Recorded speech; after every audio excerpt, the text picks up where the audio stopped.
Hi everyone, welcome to Paw Paw's Workshop. Today I just want to give a real quick tip on how to be able to support your projects when you're spray painting them. And for years and years, I've just used a scrap piece of wood with some 4-penny nails nailed into it. And it's worked, and it's worked pretty well, but it's also wasted a lot of nails over the time. So today I just came up with a real quick solution using some golf tees and some scrap piece of pegboard, and this seems to be working really well. So let's get started. I'm going to show you how to do it real quick.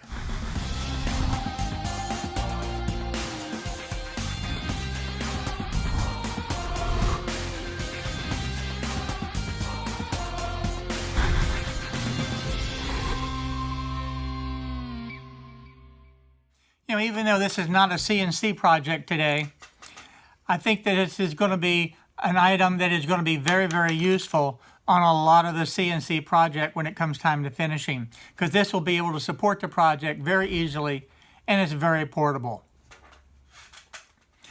For the longest time, when I needed to be able to finish a particular project, I would just take some scrap wood and drive some 4-penny nails into it, and that would be the little stand that I would use to hold the project off of the table. And over the years, this method has worked fairly well to be able to spray and then be able to protect the workpiece. But if you get right down to it, over the years, it's also wasted an awful lot of nails, and it's wasted a lot of scrap wood that I could probably use in other projects. So it's time for a permanent solution. So we're going to do that today. Because quite frankly, I'm tired of wasting all of the 4-penny nails that end up just going into the trash can when the project is done. So with like a lot of the different projects that I do, I went back to the scrap bin and started looking through for possible solutions. And I found a piece of pegboard that I think would work quite well. And I was digging through some of my other old past projects, and I found some golf tees. And I think this is going to work perfect. Let me show you how we're going to do this. What I like about this idea is these little golf tees can just slip in anywhere that needs to be, and it'll hold the projects. So it really doesn't matter where that I put them. So if I do this, and there we go, and the project will sit very nicely. But I also want to be able to have something that I can store easily and be able to have access to without having to dig through a scrap bin. So the real question begins to be, how big should these squares be to be able to hold the projects? Don't really know, but I think what I'm going to do is cut the squares so that there's a 9x9 square of holes. So that's what I'm going to do. I'm going to take it over to the table saw, and we're going to start with that. I think what I'm going to do is just cut out a total of 8 squares. And later, if I need some additional ones, I'm going to leave the rest of this in my scrap bin. So let's go ahead and cut that. I'm just going to just eyeball to be able to get the center of this and cut it. There's no real need to be precise with this. I'm just cutting the squares. Now again, I'm just eyeballing the measurement here to be able to cut this in half. And I'm going to lower the saw blade because it certainly doesn't need to be that high. And we're going to cut this.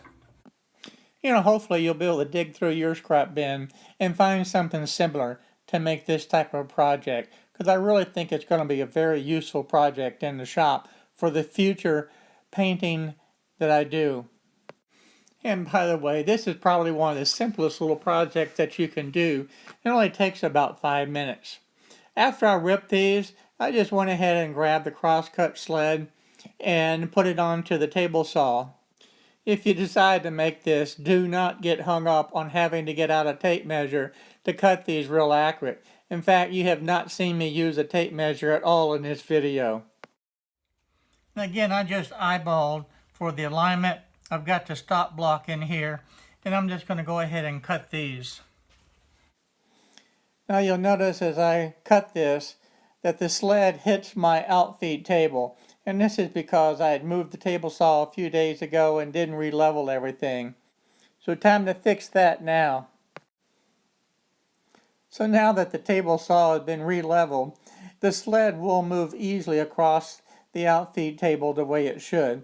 And I can go ahead and cut the remaining of these little squares.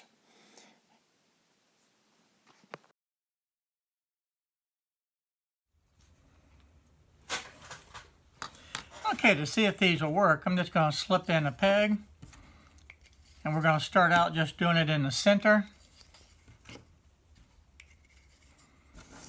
We'll arrange these. We'll slip the project on it. And that actually works pretty well. But I think for a larger project, if I wanted to, I could just put one in each corner.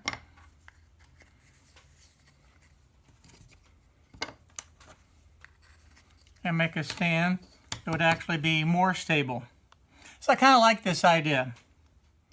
So that creates a very simple stand.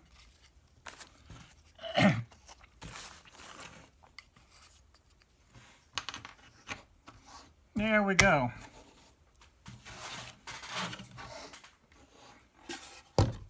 I think that's going to hold very well, and it makes it where I can flip it over, spray, without causing damage to my surface. So the only thing that's left to do now is just build or put these someplace where I can find them all the time.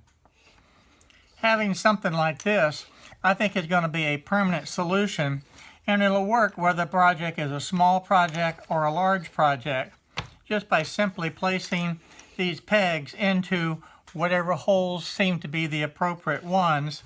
And then I can just take the project and set it down, and it holds it firmly.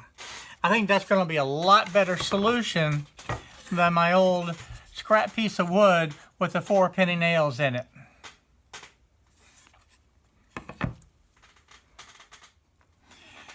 And I think this is one of those projects that you're going to think to yourself, why didn't I think of this? This is so simple, and I think it's going to be so effective. And the nice thing about it, I can actually store them with the little boards on them. And this is going to be a great time saver and something where I don't have to waste the nails all the time and finding a scrap piece of wood to support the project when I'm spray painting.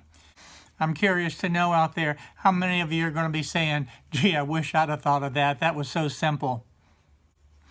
This is also the kind of thing that I wish I'd have thought of it a long time ago. So why didn't I think of it too?